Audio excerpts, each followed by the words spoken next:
Tensions in the Caribbean have reached a dangerous new level as Venezuela's president takes one of the most drastic measures of his tenure. In a solemn televised address, President Nicolás Maduro declared that he had signed a decree granting himself sweeping emergency security powers in the event of a U.S. military incursion into his country. Speaking to the nation, Maduro said, "We have begun the process to consider a constitutional decree declaring a state of emergency due to an external threat in line with the Constitution to protect our people, our peace and our stability." His words, calm but unyielding, echoed across a country already bracing for confrontation. This extraordinary step, if fully enacted, would allow the president to mobilize the armed forces without delay, redirect national resources, and take rapid measures to safeguard borders and internal order. For many Venezuelans, the announcement signaled not just a shift in policy, but a potential turning point in the country's long, fraught relationship with its most powerful neighbor. The decree, Maduro explained, was not theoretical. It was designed as a direct response to what he described as the mounting threat from Washington. Over the past several weeks, the United States had intensified its naval presence in the region, dispatching warships and a submarine to Caribbean waters as part of a campaign it said was aimed at countering narcotics trafficking. But the situation at sea had quickly grown more volatile. US forces reportedly struck boats in international waters and killed over a dozen alleged traffickers, incidents that have drawn criticism and legal scrutiny from international observers. Caracas sees these actions not as law enforcement operations, but as provocations that edge closer to acts of aggression.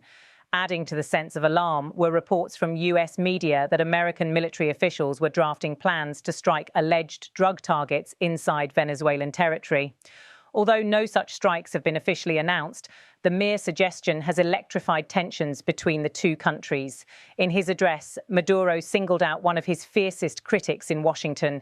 What the United States government, the warmonger Marco Rubio, is doing against Venezuela is a threat prohibited by the United Nations Charter, he said, directly naming the US senator known for his hardline stance on Venezuela. Maduro then issued a stark warning to any foreign power contemplating a direct strike. If they were to dare to attack our homeland, the external commotion decree gives the head of state special powers to act on defense and security to defend Venezuela. The declaration underscored the Venezuelan leader's readiness to expand presidential authority in the name of safeguarding national sovereignty. Across Venezuela, state television has in recent weeks broadcast images of military drills involving both regular army units and civilian volunteers.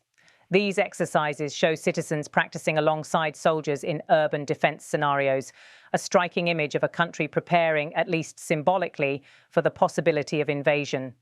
Defense officials in Caracas have described the drills as routine and precautionary, yet their timing, coinciding with US naval operations nearby, has amplified their political significance and projected an image of civil-military unity.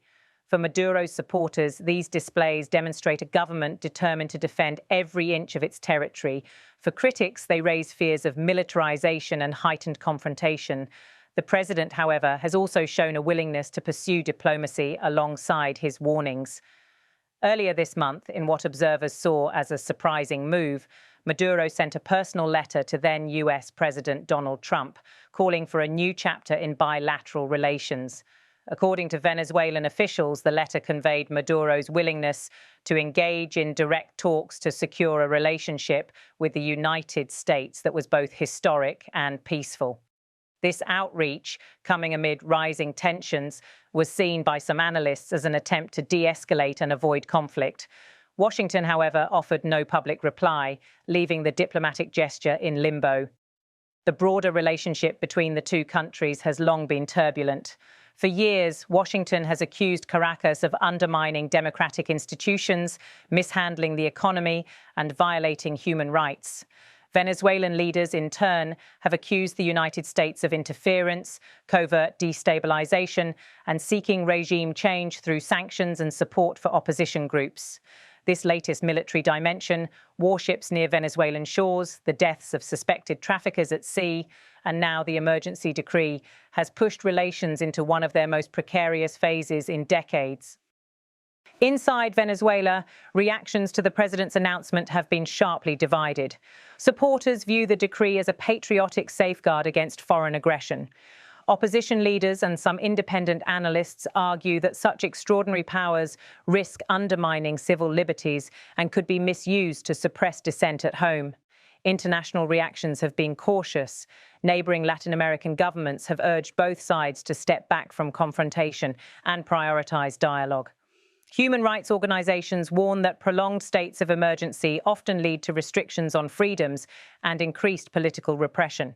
The United Nations has reiterated its principle that the sovereignty and territorial integrity of all member states must be respected, though it has not issued a direct statement on Maduro's decree. For Venezuelans, the atmosphere is one of heightened uncertainty. The decree has not yet been activated in full, but its mere existence has changed the political and psychological climate. Citizens are watching closely to see whether the threat of US strikes materializes and whether their own government's emergency measures might reshape their daily lives. Diplomats and security analysts say the situation now hinges on whether both sides can find a way back to dialogue.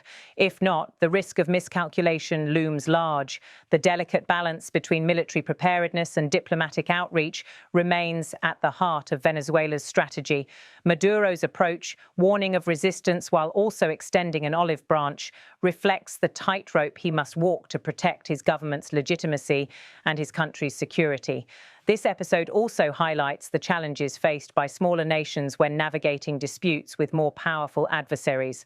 For Venezuela, standing up to what it sees as unlawful foreign aggression carries risks both internationally and domestically. Yet backing down could be perceived by its leadership as a loss of sovereignty and national pride. As both sides weigh their next moves, ordinary Venezuelans face the immediate realities of economic hardship, political polarization, and the looming shadow of potential conflict. For many families, the latest developments bring a mix of fear and fatigue. Fear of what a confrontation could mean for their safety, and fatigue from years of political and economic crisis. The coming weeks will likely determine whether this confrontation escalates further or cools through renewed diplomatic efforts.